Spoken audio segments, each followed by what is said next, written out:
Dan saya yakin kita tuh pasti sering punya masalah dengan seseorang. Gimana caranya kita diam? Gimana cara Nabi diam ketika diomelin oleh Aisyah radhiyallahu anha? Ngomel, diam. Aisyah ngomel kepada Nabi, nggak menceritakan aib orang lain, nggak mencela, cuman ngomel karena lagi cemburu. Nabi diam. Beres Nabi diam, baru Nabi nanya, udahan Aisyah? Udahan. Terus Aisyah mau apa? Udah. Jadi nggak didebat sama Nabi. Padahal Nabi kalau mau mendebat, hadisnya banyak banget. Tinggal sesungguhnya saya bersabda, kan beres ya. Udah selesai. Tapi kok Nabi nggak pakai hadis? Kok malah kita yang pakai hadis Nabi untuk mendebat? Sementara Nabi pemilik hadis nggak pakai hadis buat berdebat. Kalaupun beliau berdebat, perdebatan yang positif, perdebatan yang konstruktif, yang membangun, yang memberikan hasil yang insya Allah tetap menjaga akhlak. Itu yang disebut dengan wajadilhum billati hiya ahsan. Tapi kalau dengan keluarga, Nabi itu nggak suka debat. Istrinya ngambek, istrinya rame-rame nggak mau nggak mau ngomong sama Nabi, ya udah Nabi di mihrab ngomong aja sama Allah sama Jibril. Ternyata lebih dahsyat lagi. Ketika Nabi di mihrab ngomong sama Allah dan Jibril doang, akhirnya istri-istrinya lebih dari seminggu ngerasa kayak nasib kita gimana ya, kok Nabi udah nggak mau ngomong sama kita lagi, kok kita digantung gini gitu kan ya. Akhirnya turunlah ayat Al-Quran yang menegur istri-istri Nabi gara-gara perilaku mereka kepada Nabi. Ini menunjukkan bahwa ayat-ayat tentang diam itu menjadi solusi itu luar biasa loh. Dan saya pengen malam ini sebagai motivator, katanya sebagai motivator saya pengen memotivasi kita supaya kita percaya diam itu solusi. Diam itu keajaiban. Nggak usah komen itu ternyata, nggak nge-reply komen head itu ternyata bagus. Nggak usah terlibat dalam perdebatan di sosmed, itu tuh bagus banget. Saya hari ini tadi sore posting tentang update berita di Palestina. Ada seorang perempuan yang ditembak di perbatasan sama orang Israel. Kenapa saya turn off si komennya? Karena saya tahu ini akan mengundang emosi. Jadi takutnya malah kemana-mana kan. Jadi ngomong politik, jadi ngomong apa, mending di turn off aja deh. Tapi kalau yang lagi saya dibully, saya biasanya nggak nge-turn off. Yang di turn off tuh hal-hal yang sifatnya memunculkan polemik yang semakin melebar. Jadi kurang produktif. Akhirnya kita offin dulu komennya. Tapi saya tetap pengen share itu biar orang update berita dari sana tuh lagi apa. Dan mudah-mudahan saya berharap itu di repost orang banyak, akhirnya jadi minimal membangun awareness masyarakat dunia bahwa Palestina itu layak untuk merdeka. Dari dulu udah layak untuk merdeka sejak mereka dijajah oleh Israel. Itu aja doang sih kampanyenya. Tapi saya nggak mau kampanyenya melebar kemana-mana sehingga di offin dulu aja komennya. Kenapa? Off komen itu kadang-kadang bagian dari diam baik. Ngapain juga kita ladenin komen yang macam-macam, walaupun mungkin komennya itu ada yang kita berpihak sama dia, sepaham dengan dia, ada yang beda, tapi tetap aja saya lihat kadang-kadang komen itu berlebihan, sampai muncul kalimat-kalimat mencela, sampai marah-marah, sampai caps lock tanda seru kan ya. Ini kan nggak nyaman lagi kan kalau udah kayak gini, mending diam. Nah di sini kita pengen belajar, diam itu ternyata ajaib, diam itu ternyata benar-benar kata orang emas. Diam itu ternyata solusi. Diam itu ternyata pembelaan diri yang paling efektif. Kalau selama ini kita masih percaya membela diri yang paling efektif ngomong. Membela diri yang paling efektif itu bikin postingan. Membela diri yang paling efektif itu bikin caption yang bagus. Membela diri yang paling efektif itu komen. Membela diri yang paling efektif itu minta pembelaan dari manusia. Ternyata mungkin itu benar. Tapi ada yang lebih efektif lagi, membela diri dengan diam.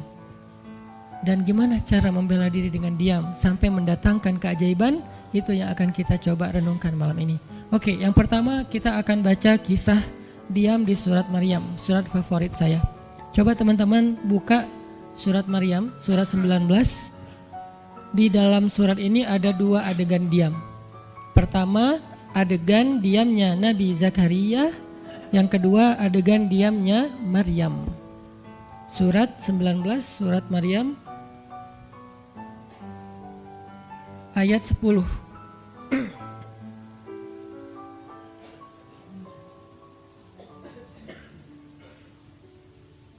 Sekaligus kita pengen belajar kalau kita lagi diam pas kita dicerca, ketika kita disakiti, ketika ada masalah dengan seseorang. Kalau kita diam, kita ngapain? Gitu kan gitu ya. Nggak diam doang kan, kita ngapain? Nah, di sini kita belajar surat 19, surat Maryam ayat 10 dan 11. Kita tilawah bareng-bareng ya.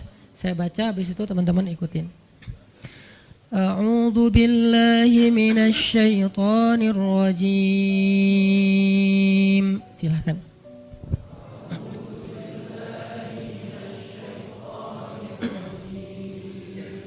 Bismillahirrahmanirrahim.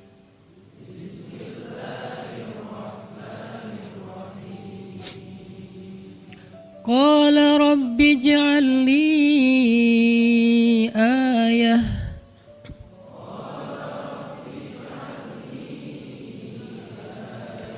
Qala ayatuka alla tukalliman nasa thalatha layalin sawiyya.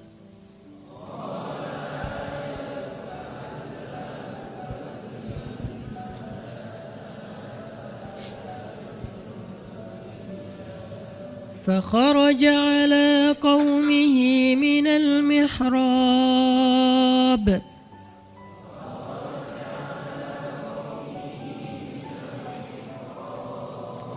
فأوحى إليهم أن سبحوا بكرة وعشيا.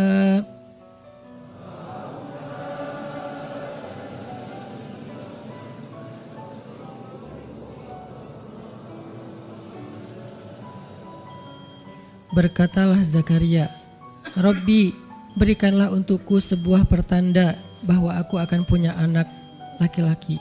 Allah berfirman, tanda-tanda bagimu adalah engkau tidak akan bisa berbicara dengan manusia selama 3 malam berturut-turut. Maka keluarlah Zakaria kepada kaumnya dari mihrabnya dan memberi mereka isyarat, supaya mereka bertasbih kepada Allah setiap pagi dan petang. Ini adalah adegan, kita lanjutin sekitar 2 menit sebelum azan. Ini adalah adegan ketika Nabi Zakaria dapat berita gembira akan punya anak laki-laki. Karena Nabi Zakaria berdoa minta anak laki-laki dari sejak nikah sampai usia 80 tahun. Kurang lebih sekitar 50 tahun berdoa. Lama banget, ya Allah beri anak, ya Allah beri anak. Sampai iparnya udah punya anak keren namanya Maryam. Iparnya adalah Imran. Udah punya anak keren banget, cewek, solehah, dari kecil udah beribadah di Masjidil Aqsa. Zakaria masih minta anak, ya Allah, ya Allah, ya Allah. Sampai puncaknya Zakaria ngelihat Maryam dapat makanan dari langit. Zakaria datang ke mihrab Maryam, terus di situ udah ada makanan yang bukan dibawa oleh Zakaria. Zakaria nanya, anna laki hadza ya Maryam. Maryam dapat dari mana makanan ini? Kata Maryam, huwa min indillah, dari Allah, kata Maryam. Gimana caranya? Kata Maryam, Allah punya cara sendiri. Allah yarzuqu may yasha bighairi hisab. Terserah Allah gitu. Masya Allah, Masya Allah. Zakaria kagum sama Maryam. Langsung pergi ke mihrabnya Zakaria, sholat. Dan di dalam sholatnya Zakaria berdoa, hunalika da'a Zakaria rabbah. Di saat itulah Zakaria benar-benar nangis berdoa kepada Allah, ya Allah, Rabbi habli min ladunka dzurriyyatan thayyibah innaka sami'ud du'a. Ya Allah, beri saya anak seperti dia, seperti Maryam. Engkau maha mengijabah doa dan saya enggak pernah berputus asa meminta kepadamu. Udah 50 tahun lebih. Tiba-tiba Allah bilang, ya Zakaria, inna nubasyiruka bi ghulam ismuhu Yahya lam naj'al lahu min qablu samiyya. Zakaria, sekarang kami akan perkenankan doamu, kamu akan punya anak, beri dia nama Yahya. Belum pernah ada anak seperti dia yang soleh di muka bumi. Zakaria kaget, walaupun doa, tapi beliau masih berpikir kayak, gimana caranya saya punya anak? Ini kayak tarik-tarikan antara logika manusia dengan iman. Imannya percaya Allah Maha Kuasa, tapi logikanya gimana caranya? Istri saya udah tua, saya juga udah tua. Lalu Nabi Zakaria bertanya untuk biar lebih tenang, supaya logikanya nggak ragu lagi. Kalau imannya udah mantap, tinggal logika. Zakaria tanya, beri saya ij'al li ayah, beri saya bukti tanda gimana cara saya punya anak. Kata Allah, tandanya alla tukalliman nas salasa layalin sawiyya. kamu tiba-tiba gak bisa ngomong. Kamu sehat, kamu gak punya masalah, tapi kamu gak bisa ngomong. Mau ngomong tuh gak bisa. Kamu bisa tilawah, kamu bisa zikir, tapi kamu gak bisa ngomong. Bisa subhanallah, subhanallah, subhanallah. Bisa alhamdulillahi rabbil alamin. Gak bisa. Jadi baca Quran, kalau ada Quran, tapi dulu kan Taurat ya. Baca Taurat bisa, zikir bisa, hayya ala sholah, kalau azan ada azannya bisa, pokoknya semua bisa kecuali mau ngomong tuh gak bisa. Masya Allah ya, luar biasa. Kenapa? Karena Allah pengen Zakaria zikir aja 3 hari. Jangan ngomong dengan manusia walaupun ucapannya baik kecuali zikir. Jadi kalau mau ngomong dengan manusia, subhanallah, masya Allah, alhamdulillah, bismillah. Cuman gitu doang ngomongnya. Gak bisa, lu mau kemana? Gak bisa. Insya Allah gitu. Jadi cuman bisa zikir. Saking Allah pengen Zakaria menghabiskan 3 hari sebelum Allah tunjukkan keajaiban hanya dengan berzikir. Apa poinnya di sini? Kalau kita pengen ada keajaiban dalam diam, maka isilah diam kita dengan zikrullah. Insya Allah nanti kita lanjutkan setelah sholat isya. Bismillahirrahmanirrahim. Teman-teman semuanya, kita lanjutkan tadabbur kita terhadap ayat di surat Maryam, ayat 10 dan 11, kisah keajaiban yang diperoleh oleh Nabi Zakaria alaihissalam dengan Allah anugerahkan untuk beliau anak yang super duper keren luar biasa yang bernama Yahya alaihissalam. Dan salah satu cara Allah subhanahu wa ta'ala mendidik Nabi Zakaria untuk menjemput keajaiban itu adalah Allah menyuruh Zakaria untuk diam dan mengisi diamnya dengan zikratullah bukratan wa asiyya, mengingat Allah pada waktu pagi dan pada waktu petang. Artinya diisi dengan zikir. Dan waktu itu Nabi Zakaria menurut ulama tafsir, beliau tidak cacat lisannya, benar-benar bisa ngomong.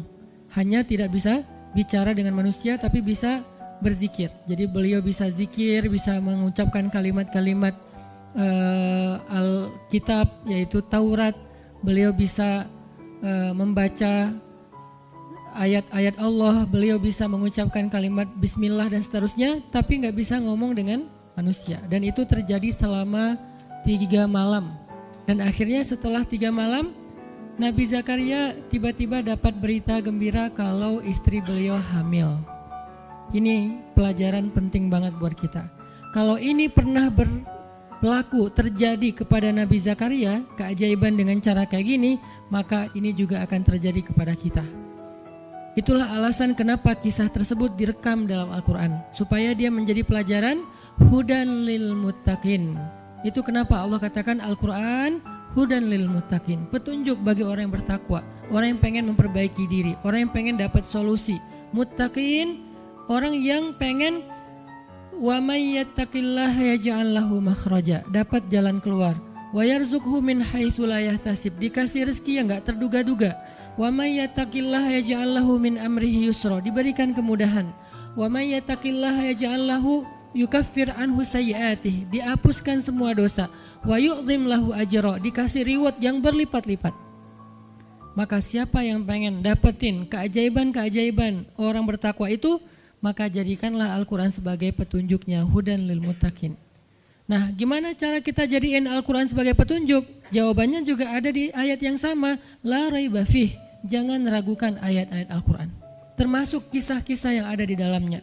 Sehingga kalau kita benar-benar percaya kisah Nabi Zakaria mendapatkan keajaiban dengan cara diam dan zikir, maka kita coba terapin itu dalam masalah hidup kita, insya Allah kita juga akan mendapatkan keajaiban dan kejutan seperti yang didapatin oleh Nabi Zakaria.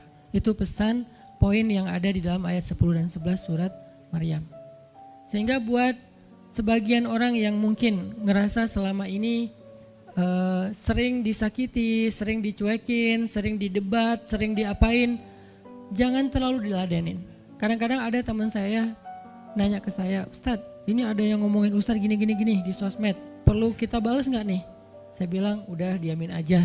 Itu tuh santai, tapi sebetulnya itu ada kayak alasan kenapa saya memilih sikap itu, bukan karena kayak males ribut. Sebetulnya kadang-kadang kan ribut itu kayak nyenengin ya, kayak olahraga apa ya, emosi gitu kan.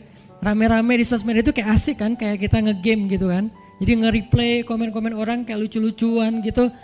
Saya pernah lihat Rachel V-nya bagus juga sih. Ini bukan dalam hal negatif tapi positif, makanya saya sebutnya nama. Rachel itu kan main kemarin ke Australia sama New Zealand. Terus ada dia lagi foto-foto gitu di sana bareng dengan suaminya. Tiba-tiba ada yang komen, Sel, lo nggak cocok di tempat itu. Tempatnya bagus tapi gara-gara lo jadi kurang bagus gitu. Terus dia jawab, ya gue nggak cocok tapi dompet gue cocok, kata dia. Kadang-kadang perlu digituin juga sih ya, biar paham. Karena kata Ustaz Abdul Somad, sombong kepada orang yang sombong adalah sedekah. Tapi itu mah pilihan. Rachel memilih sikap santuy. Tapi dengan dia guyonin, kalau saya memilih sikap diam aja deh. Karena saya takut kalau saya ngomong malah jadi panjang debatnya, dan saya merasa nggak mampu untuk selalu membela diri dengan argumen. Karena membela diri dengan argumen kadang-kadang ya kalau bahasa Ustadz Umar Mita, orang yang mencintaimu tidak butuh alasan, orang yang membencimu tidak akan menerima alasan. Jadi kayak ya udahlah, diamin aja. Ternyata dengan kita diam muncul aja keajaiban, banyak keajaiban. Jadi benar-benar saya percaya banget diam itu tuh keajaiban. Dan itu berlaku dalam dakwah, berlaku dalam masalah keluarga. Ketika istri lagi ngambek, dia misalnya komen panjang di sosmed, di WhatsApp misalnya, dia kayak misalnya namanya juga lagi ngambek ya, ngomong panjang di WhatsApp. Kalau saya sabar untuk diam, itu tuh beres dengan sendirinya dan akhirnya malah lebih baik. Tapi kalau saya kepancing, jadi kita balas-balesan. Sepanjang hari WhatsAppan terus nggak beres-beres, tapi hasilnya makin lama tuh tangan pegel, hati panas. Karena kayak pengen dia balas apa, oh balasin lagi, balasin lagi, terus aja gitu habis energi dan kerasa gitu capeknya tuh luar biasa. Tiba-tiba muka jadi lebih tua gitu kan ya, tiba-tiba berkerut semua, terus warna kulit makin doff gitu. Ini gara-gara efek stres kali ya. Jadi intinya adalah jangan diladenin, diamin aja setelah kita klarifikasi fitnah. Kalau itu berbentuk fitnah, tetap kita butuh tabayun, klarifikasi biar tidak menyebar fitnah. Tapi beres klarifikasi nggak usah diperpanjang. Berapa kali mungkin teman-teman ngelihat, mungkin saya pernah nggak ada apa-apanya sih dibandingkan Ustadz Felix. Kalau beliau lebih pro lah dalam masalah kayak gini. Kalau saya beberapa kali dibully di sosmed, pernah nggak saya ladenin? Hampir nggak pernah. Cuman klarifikasi maksudnya, udah beres, diamin aja, diamin. Sepahit apapun, sepanas apapun kalimatnya, yang kadang-kadang Ustadz nggak baca. Penasaran soalnya. Kalau kita diam karena nggak baca mungkin nggak ada challenge-nya kan. Ini baca komennya semua sampai ribuan itu satu-satu dibaca tuh. Oh gini ya, bisa gini ya orang ngomong teh. Terus aja dibacain satu-satu. Capek cari air putih, minum lagi, baca lagi gitu. Terus sampai beres dibaca itu. Mungkin 2 hari lah baru khatam. Saking banyaknya komen. Tapi mencoba lagi belajar, bukan udah jago, enggak, sama sekali enggak. Mencoba lagi belajar, bisa enggak setelah udah panas banget, gergetan banget, beberapa udah bisa banget tuh dibalesin, di replay. Jangan deh, ada yang udah di replay panjang, dihapus lagi enggak jadi. Kenapa? Karena masih belajar yakin diam itu keajaiban. Dan selama ini saya ngebuktiin diam itu emang keajaiban. Kenapa? Karena Allah pernah mengisahkan kisah Zakaria dan kisah-kisah yang lain, bagaimana mereka dapetin keajaiban dengan cara diam. Ini yang kita coba pengen rubah sedikit persepsi kita. Enggak selalu bela diri dengan ngomong. Kadang kita bela diri itu dengan diam. Enggak selalu kita dapetin keajaiban itu dengan hanya mengandalkan manusia. Tapi justru kita dapetin keajaiban saat kita mengandalkan Allah Subhanahu wa taala. Itu tuh dahsyat.